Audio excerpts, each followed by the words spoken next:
Hey, it's Raven Tactical here.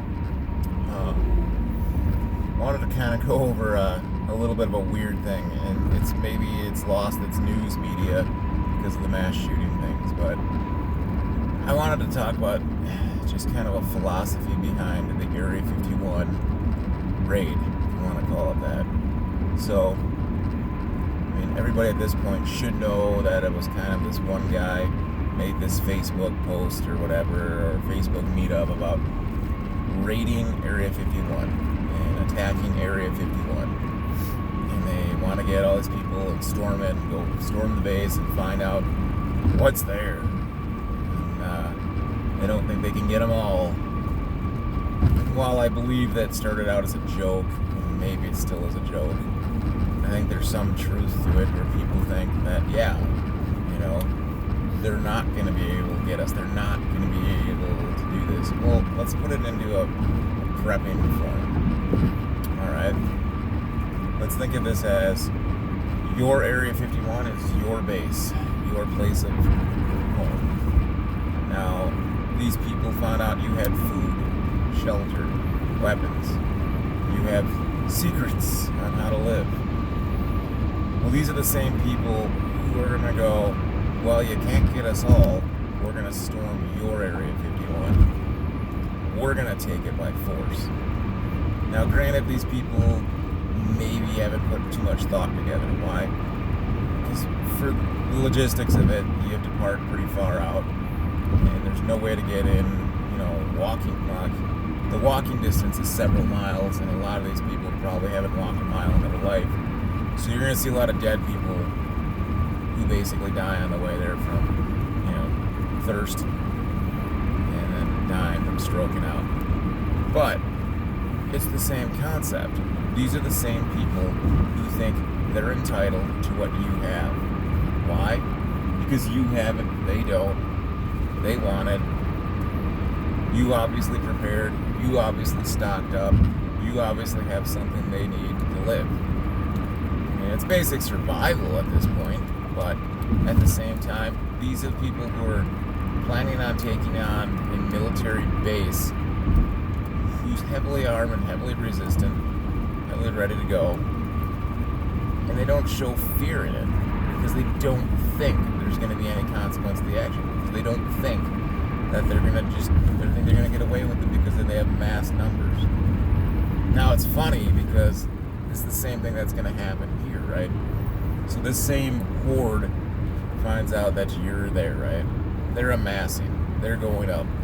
What is your response? Now, see, the thing is, I think most people's response is, well, I'm going to shoot them all. Okay. You have one man with one gun, hopefully a few magazines, and hopefully maybe someone reloading the magazines. That's maybe what most people have. Few people have some sort of observation post. An OP, an LPOP, right? A listening post, observation post. Fewer people even have a forward observation post where they can observe people even at a distance further out. And the reality is this: you need more people to be part of your QRF. So a QRF is a quick response force, right? People who maybe they're relaxing in a barracks, or they're relaxing there, maybe they're sleeping, but when that buzzer goes off, they're ready to go. Now you have to think of, like, for an example, think of the movie 13 Hours in Benghazi, when they're getting ready for the call to arms, the call thing. They're not scrambling to find a magazine, they're not scrambling to find their gun. They have it all prepped, ready to go in cubbies. They had just put it on. They're putting on their vest. They have their, the SAW, the M4, everything ready to go. Now, if you think about it, even further in that movie, look at the guard situation on the ambassador's guards. They were scrambling to find their weapons. They were scrambling to find anything. They weren't prepared. They did not have their defenses set up because they took it as a joke. They took this as a vacation. They thought nothing would happen.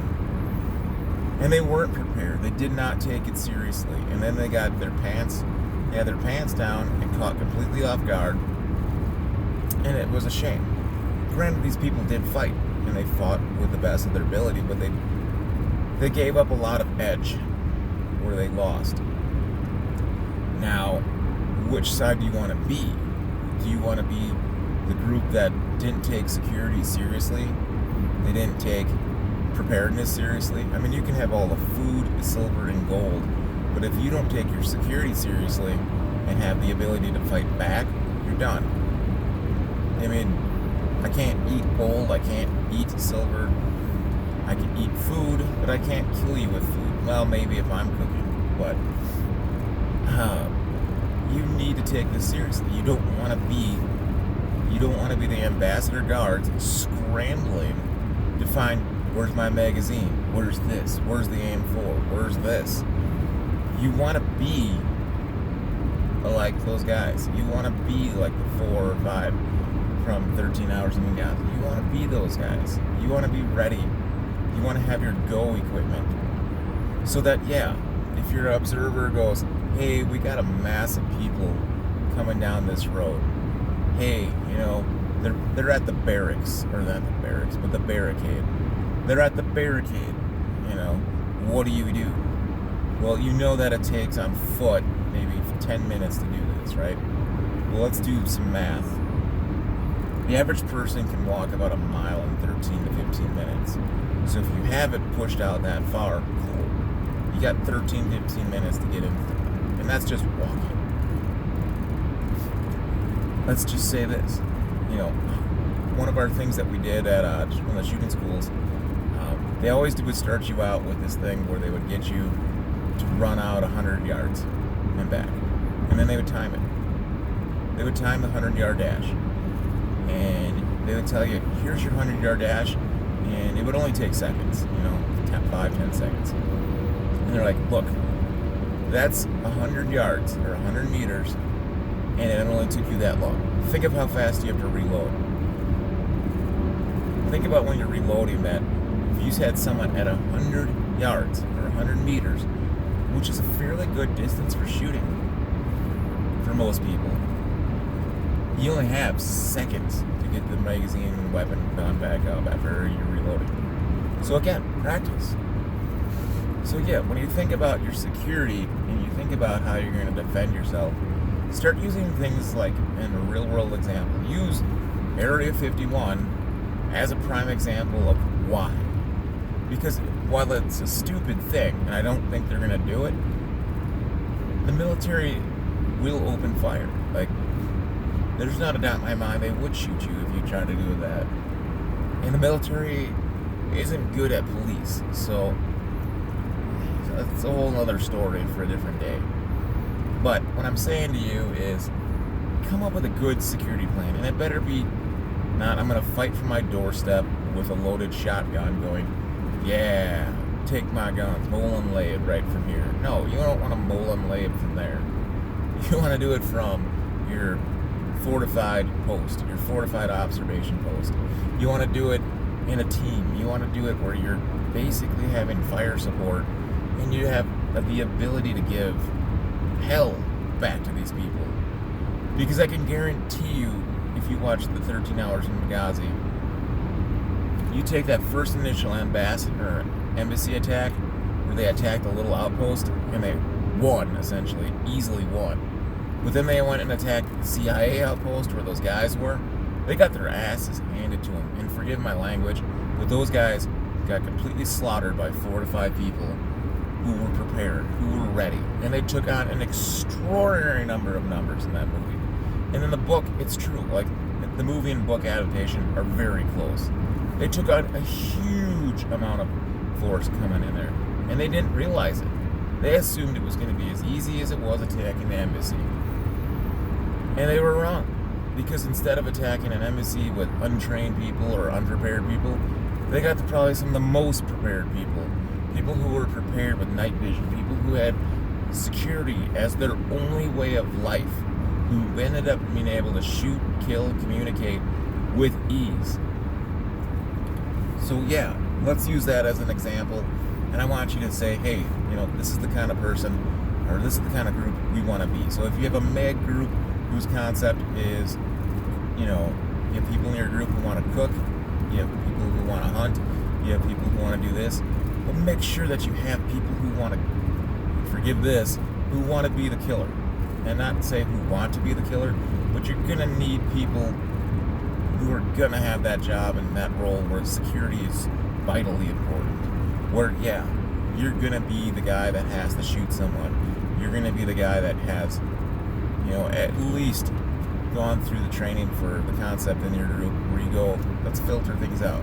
You don't want a guy that's going to second guess things like, oh, maybe it's this person, maybe they were nice and maybe we can talk them out of it. If you have a group of angry people like that coming at you, you don't have much of a choice and you don't want to let them get close. Anyways, hopefully this video made sense. I'll try to reference a little bit more into it. And I just want to give you guys a heads up on it, a good example. This, we could probably title it maybe an SHTF Series 1 on, I would just call it not logistics, but let's call it something interesting. Let's just call it SHTF Area 51, right? Area 51 and how it affects you. So, please like, subscribe, comment, hit the bell notification. I noticed people started having some issues with it, but the bell notification, if you click on it correctly, there should be one that says give me information on all updates. So please enjoy, and thank you again for subscribing.